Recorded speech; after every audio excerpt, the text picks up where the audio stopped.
Shout out to him again too, man. Oh, right here, bro, because my dog, Transparent Podcast, the best podcast. Everybody go follow transparent_podcast_co.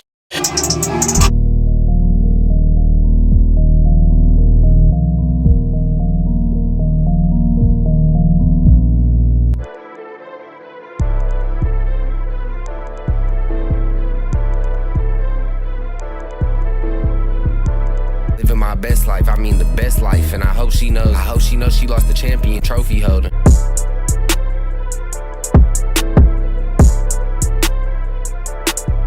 Hello everyone, welcome to yet another episode of Transparent Podcast.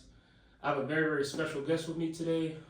Could you just introduce yourself, just let everyone know your name and then where you're from? Yeah, my name is Océane Sertien. I'm from France, so sorry for my accent. I'm an athlete. I'm playing handball in Norway, actually, and I'm also in French national team. So yeah, I think that's pretty sweet. No, that's really good. First, I want to say just thank you for taking the time to come on. I know you guys, have games and things like that going on. I just want to ask you a little bit. Could you just tell us just a little bit about just life growing up in France? How was it? And then just lead into... Actually, my parents, they are from Guadeloupe. I was born in France, but raised with this cultural aspect of my land. So for me, it was pretty cool to grow in France. I have like 5 more siblings. They are like all younger than me.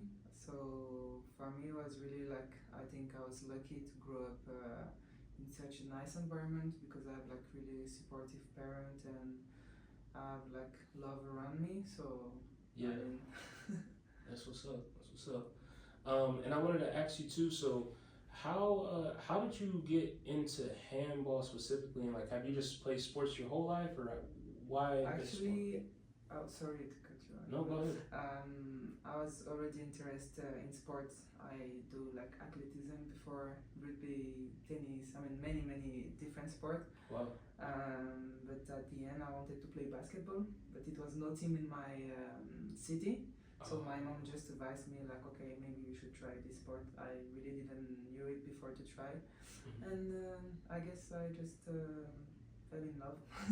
Wow. So I just continue and I worked and I also got some luck in my way to have like some good trainer to lead me to now the level that I am now. Wow, that's really good.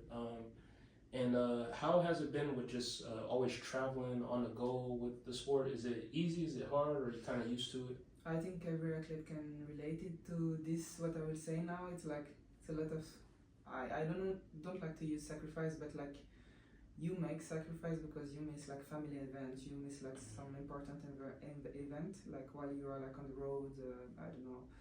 But it's also some luck because I also have the chance to discover many different countries, many different culture. Because I've played in Slovenia and now it's my 2nd year in Norway. Wow. So I have to say, in this aspect of my sport, I think it was luck. Wow, that's good. And I also want to touch on, do you have any, just favorite moments that may have happened or anything that you're super proud of that you accomplished so far? I don't know if I can choose a moment. Okay. I think even sometimes was like harder than other time. I think I enjoy more the process. I won't come back on like the medal and everything that I have because for me this is like really like nice stuff, but like the most important at the end, I mean I'm still young, but at the end of my career I want to remember like, okay, my teammate, like what did I learn, where I could improve myself, like not just about like being better in my sport, but being better in life. So I think in general, I think it's like enjoying the process more than one specific memory. Wow, I love that. That's good. And that's really, just like a great mindset to have. And, with having that mindset, you can always get better and continue to improve and not, really focus on just one moment or that you made it or anything. It's just, like you said, the process and always just... But I think it's the purpose of life. Of course, when you are athlete, it's like this competitor aspect that is really important. Of course, I want to win. I'm not going around to lose game or But at the end of my journey, I really like, okay, sometime I will watch back some medal and I will say like, okay, it was great, but I will remember like all the nice moments that I have with my teammate, and I will say like, okay, for me, this was the most important, the human part, I would say.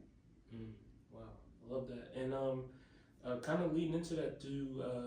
So with handball, I have like some like U.S. viewers, some Europe, but could you explain like what it? I don't know too much about it, but what's the concept? Like how many players are on, and then how do you So score? you have like, if I can like make some comparison with some sports, like I mean it's hard, but like it's 2 teams, 7 players in each team, like 6 players on the ground and 1 goalkeeper in each team. Okay.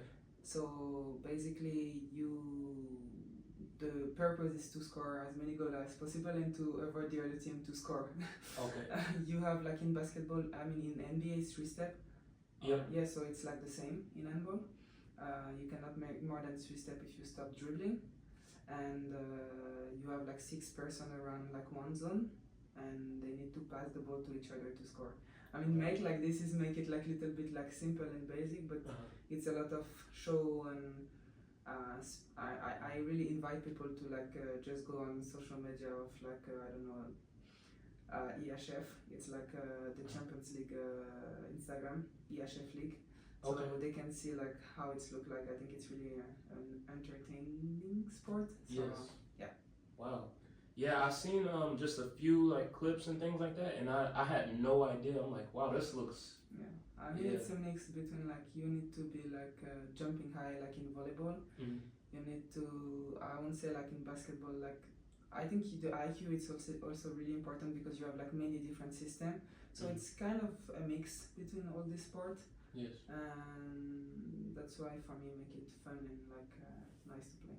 And one last thing on that. So like with handball, is there, I don't know, like in my head, is it just kind of free fall, or do you guys actually like run plays and stuff? What you mean? Sorry. Or do you have like with the coaches, do they be like, hey, like throw it to this person and this person and then do this, or is it kind of like whatever's open, you just try to score? I mean, we have like we have some systems, so we start like okay, we have. I think it's pretty like, much like in basketball.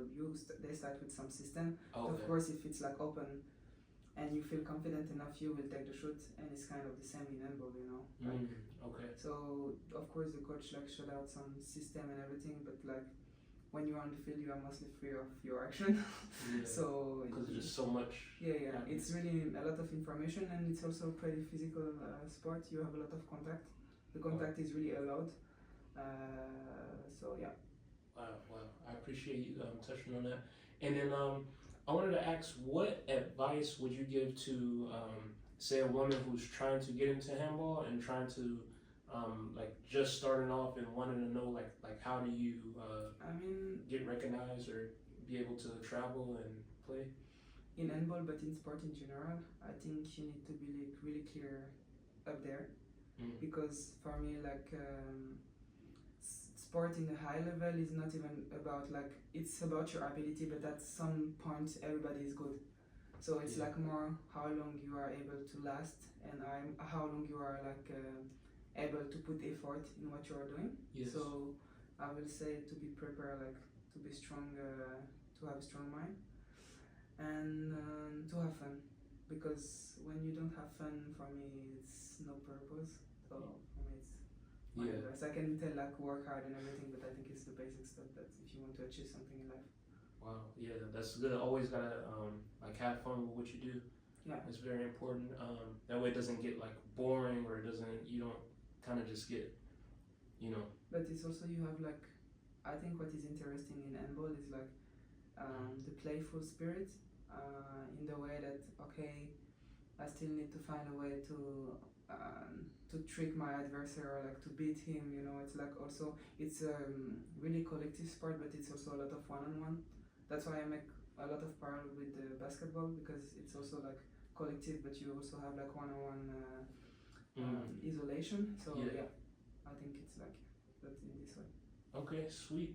And then lastly, like just anyone out there who may see this, or they spark their interest, or they may want to follow you or see like follow the journey. Like, do you have any socials or anything you want to share? I have an Instagram. You can just type my name. It's like Océane Sertien. And you will see that I'm also interested in many other stuff than handball. So like, don't hesitate. Wow. I really do appreciate you taking a little time to speak with us today and talk to the viewers. I know like a lot of the U.S. viewers would be curious because me from the U.S., I didn't see this sport till I got here. So it's I know. like take it easy because if you start to be like good at this, Yeah. we'll have some trouble. Okay. No, but I think it also can be interesting. Yes. For US viewer and US person that I know that US they have a team. It's not a lot of developed, but I know that they were starting to try to make something. So Wow. and I know the last Olympic, Yes. which we won with French national team. Ooh, yes. I know that I don't know if it's like Snoop Dogg and Kevin Hart who was commenting handball. I think when I saw this I was like, are we in the real world? But this was funny. So. Wow, that's great. I really appreciate that. I'm sure a lot of interest will be sparked. I know it sparked my interest, and just seeing like it just looked like wow, they really are like playing hard out there. Like, and it looks pretty cool. So, but to all the viewers out there, we want to thank you for tuning in and watching yet another episode of Transparent Podcast, and we will see you guys later. Bye. Bye.